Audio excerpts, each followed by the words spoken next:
que la mission doit continuer dans la discipline, dans le respect des règles d'engagement et de comportement, dans le respect des droits humains, car la population reste et demeure notre centre de gravité. Des avis de la population sont partagés au sujet de la tenue de ces opérations.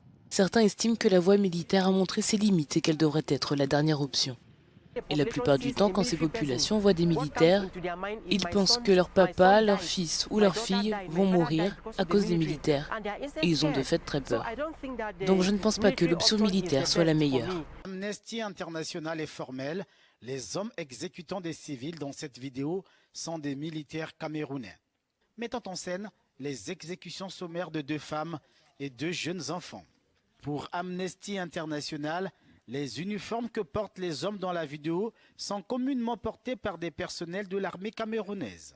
Mercredi, le ministre camerounais de la communication avait qualifié la vidéo d'horrible trucage. Tu vois bien là-bas, BH, tu vas mourir. Avec 2 enfants, au bord du chemin, elles vont être abattues par ces soldats. 17 coups de feu sont tirés. Le rôle d'un des soldats du groupe est de filmer chaque mission.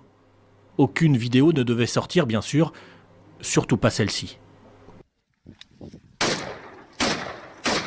Mais les images apparaissent sur les réseaux sociaux en 2018. Une enquête de la BBC, presque image par image, accompagnée d'informations d'Amnesty International, va permettre la révélation du scandale. Mais il est important de souligner que ce n'est pas le seul cas de violation des droits de l'homme commises par les membres des forces de sécurité camerounaises. À notre connaissance, aucune n'avait donné lieu à des poursuites.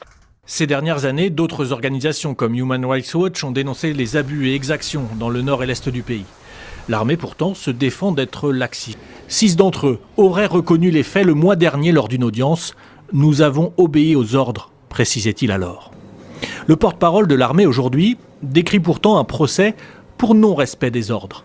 L'affaire Zelevet est une affaire dite de violation de consignes dans le cadre des opérations militaires de lutte contre la secte islamiste intégriste Boko Haram dans l'extrême